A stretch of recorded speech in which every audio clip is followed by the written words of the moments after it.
دنیا میں ایک دفعہ پھر سے ویلکم بیک. کیس جنگل میں اکیلا ہے مجھے جانے دو, خوب گزرے گی جب مل بیٹھیں گے دیوانے دو. خیر 2 دیوانے اکٹھے مل بیٹھے تو خوب تو گزرے گی ہی, لیکن تب کیا سین ہوگا جب 4 شاعر ایک جگہ اکٹھے ہو جائیں تو, اور شاعر وہ بھی جو اعلیٰ پائے کے ہیں جناب.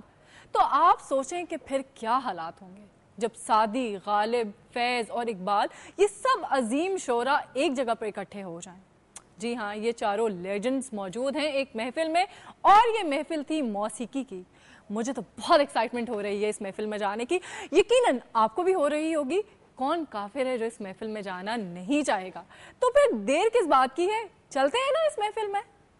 سعدی, غالب, اقبال و فیض, فارسی اور اردو شاعری ہوئی ان 4 عناصر سے سرفراز.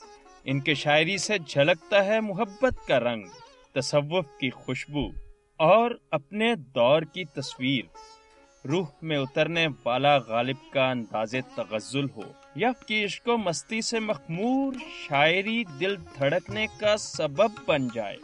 جب سر, ساز اور آواز کے حصار میں یہ مصرے آتے ہیں تو کانوں میں رس گھول جاتے ہیں. گویا برسات کی رمجھم میں ٹھنڈی ہوا کے جھونکے. خانہ فرہنگ ایران میں نوجوانوں کی ایک تنظیم کے زیر اہتمام سجائی گئی شام غزل میں بھی کچھ ایسا ہی منظر تھا.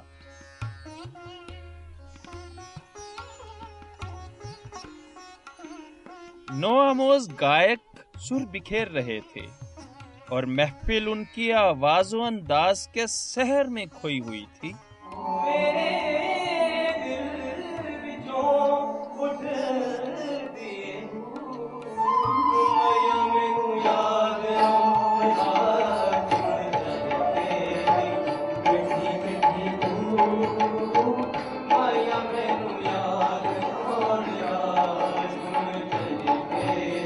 جب سامنے یوسف صلاح الدین جیسا فن شناس اور استاد شوکت علی جیسا فن کا استاد براجمان ہو تو پرفارم کرنا کتنا مشکل ہوتا ہے.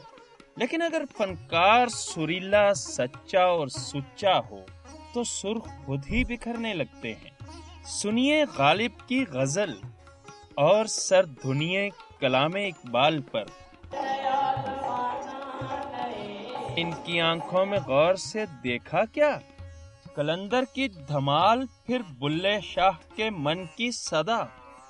کیا محفل ہے.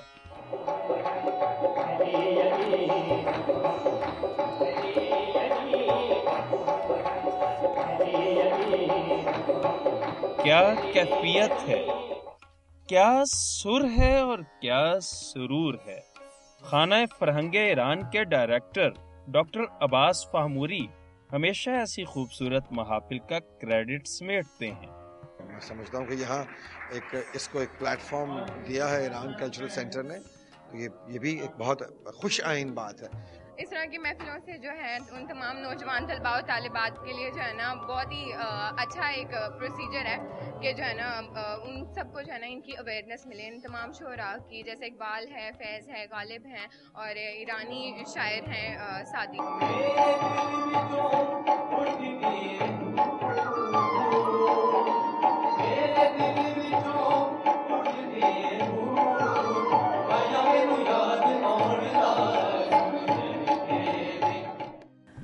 کوچا تم ہمارا اور ہم تمہارا کنٹری میں بغیر پاسپورٹ کے کیسے آ جاتا ہے یارا.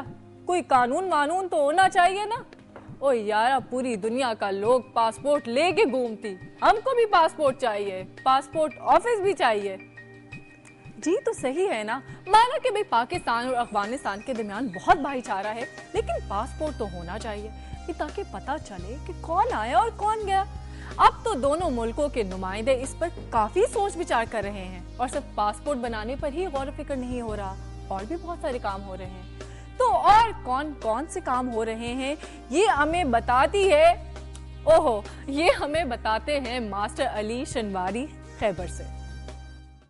پاک افغان سرحد کا شمار دنیا کے 8 اہم ترین سرحدوں میں ہوتا ہے. تجارت, سیکیورٹی صورتحال اور دیگر مسائل کو موقع پر حل کرنے کے لیے कनेडियन हुकूमत के ताउन से तुरखम में बॉर्डर लिजान दफ्तर कायम किया गया है।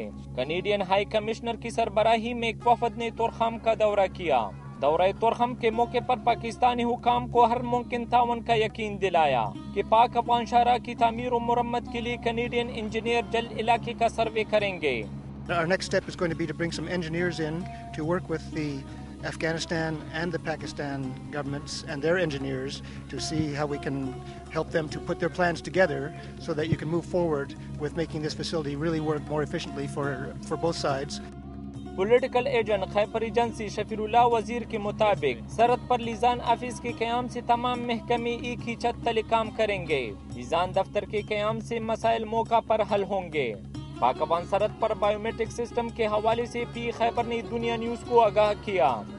अफगानिस्तान के लोग जहाँ रहे हैं, हमारे लोग वहाँ जा रहे हैं, तो उनके लिए कोई सिस्टम होना चाहिए। जब तक सिस्टम न हो, बायोमेट्रिक सिस्टम बजाते खुद कोई चीज़ नहीं है। अगर कोई सिस्टम हो तो उसके बाद ही बायोमेट्रिक सिस्टम काम करेगा। अगर कोई सिस्टम नहीं है तो फिर बायोमेट्रिक सिस्टम क्या काम करेगा? कोई कागज़, कोई पासपोर्ट, जो भी चीज़ें हैं वो ज़रूर होंगे। उस पर दोनों गवर्नमेंट के आला हुकाम बैठे हुए हैं, बातचीत कर रही है। जब आपस में उनका एग्रीमेंट हो जाएगा तब उसमें ये बायोमेट्रिक सिस्टम काम शुरू करेगा। पाक अफगान सरहद पर बेहंगम अमदरफ्त की वजह से जहां सिक्योरिटी मसाइल पैदा हो रहे हैं, वहां बायोमेट्रिक सिस्टम नस्ब होने से बड़ी हद तक सिक्योरिटी सूरत हाल को काबू किया जा सकता है। दुनिया के अहम तरीन सरहदों में शुमार होने वाली पाक अफगान सरहद पर बायोमेट्रिक सिस्टम और बॉर्डर लिजान ऑफिस के क़याम से कुछ मसाइल तो हल होंगे, लेकिन इस अहम तरीन सरहद को मजीद जदीद खतूत पर उस्तवार करना वक्त की अहम ज़रूरत है। मसरूर अली शिनवारी, दुनिया न्यूज़, पाक अफगान सरहद, खैबर एजेंसी। भाई आप कहते हैं तो ठीक ही कहते होंगे, भाई हमने कब इनकार किया आपके कहने पर? भाई हम तो चाहते ही यही हैं कि आप कुछ ना कुछ कहते रहा करें ताकि हमें पता चलता रहे कि आप क्या कहते हैं। तो देखते हैं कि मुल्क में होने वाली बिजली की लोड शेडिंग पर आप क्या कहते हैं।